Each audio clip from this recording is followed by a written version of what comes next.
Hello Netflix casting director and or YouTube audience, I'm Lasercorn and I'd like to submit myself as the next contestant / winner of the latest season of Squid Game The Challenge. But what makes you, Lasercorn, the perfect contestant for Squid Game The Challenge? Is what you're thinking. That's your inner monologue. Sometimes in these auditions, we do you doing the inner monologue, and you're thinking that, and I'm gonna tell you right now, I am ready for any challenge that Squid Game The Challenge can throw at me. I would be virtually unstoppable in this competition. I mean, let's look at the facts. I have amazing hand-eye coordination. I'm fine with killing for profit, and I'm excellent at following directions, as you'll see in the next 8 to 10 minutes of this audition video. Hey, quick editor's note here. So I finished filming the video, the 8 to 10 minute video, and then I went back to the casting announcement page to see where I submit the video. And in scrolling down, it looks like they were looking for a 1-minute video, which is fine, totally fine. I'll just, I'll cut down a 1-minute version of this and I'll submit that to them. And then the extended cuts, as we're gonna call it, will go up on the YouTube channel. It's totally fine, totally manageable.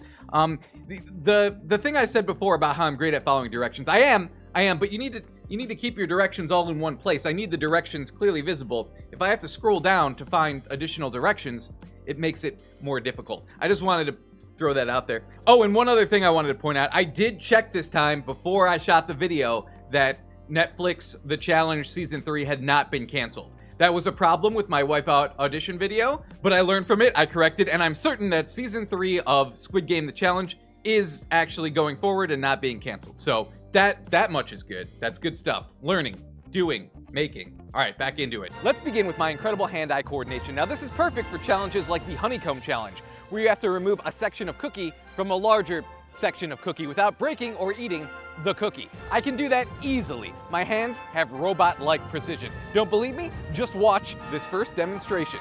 For my first demonstration, I'm going to juggle these very real babies. That's right. Oh, where did that one even come from? Oh my goodness. Oh wow, that was pretty impressive is probably what you're thinking. Once again, this is your inner monologue, what's going through your head.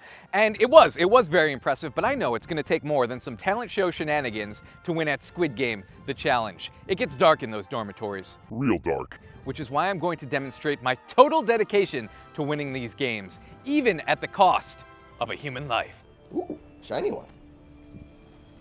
Oh, hi, Lasercorn. Do you want to play Magic? No magic today, I'm afraid, my old friend. Are you here to kill me then? Yes. I'm afraid I must demonstrate my total dedication to winning Squid Game The Challenge. What? Nobody dies on that show. What are you talking about? People die on Squid Game all the time. No, you're thinking like Squid Game's the scripted show. Challenge is a reality show. They don't die, they just go home.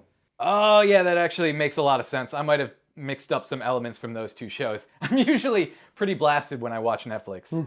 Aren't we all? All right, well, I gotta finish shooting this video. Yeah, thanks for clearing that up. All right. Yeah. Hey, you want to play Magic later? You know it. Cool. He's gonna wish that he killed me after he sees this new commander deck that I've made.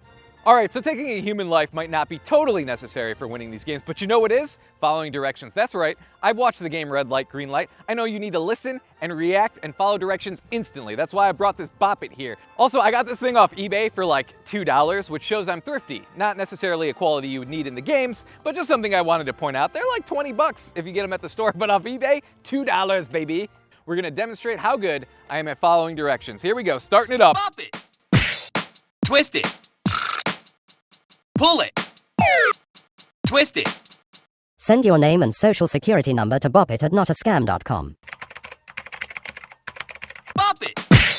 And I win! All right, now if we could talk strategy, I want to go over the specific games and how I would beat them easily. Again, I'm a little fuzzy on the difference between the Squid Game show and Squid Game The Challenge, but these are the ones I remember. I'm just going to talk off the top of my head. There was the game where you go across this bridge and there's the different glass panes. Now I noticed no one tried simply jumping from one side of the bridge all the way to the other and just skipping all the glass panes that you fall through by just jumping over them. Maybe no one had the leaping ability, but as we saw in my Wipeout audition, I do have that kind of jumping ability. Now, yes, I was jumping high in the Wipeout video, but I'm pretty sure I could angle my body and turn that vertical leap into a horizontal leap and just go straight over all those glass panes. And if I think I can't do that or I'm not really feeling up to the jump, I guess you could just take another player and throw them through the pane.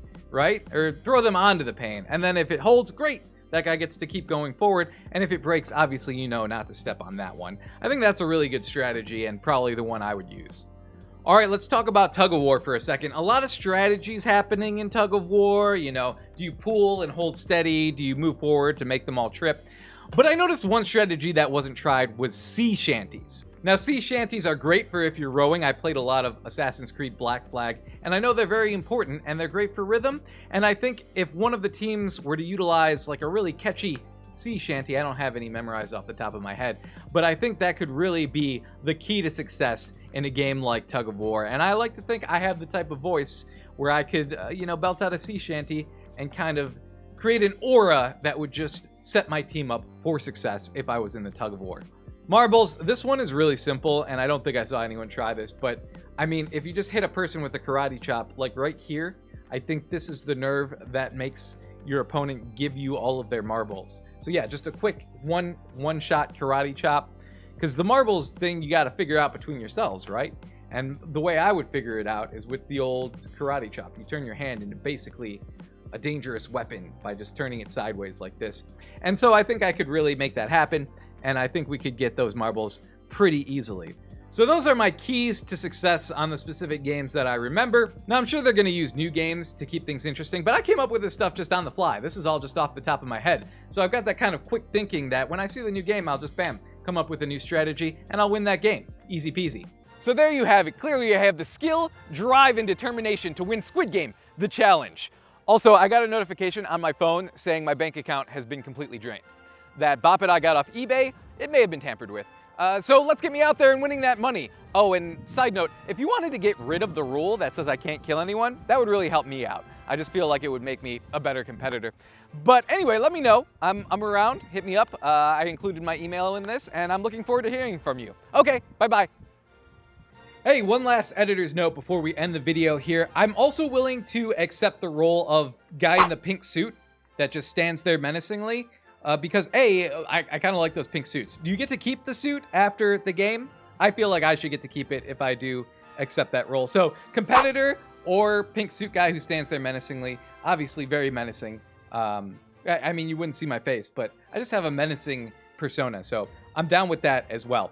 So if you wanted to give me that role, that's cool. I also think I'd look cool in the green tracksuit. So down for either one of those roles. And just between me and you, casting director, if I do win and you wanted to, split the money because you're the one who got me on the show, I'd be down to work something out that way too.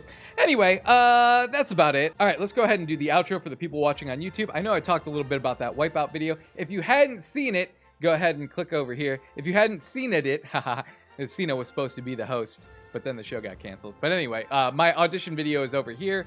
Or if you want to see me hanging out with the gang doing stuff, there's a video of me and the gang over here. Don't forget to subscribe. Thank you so much, and I will see you next time. Bye-bye.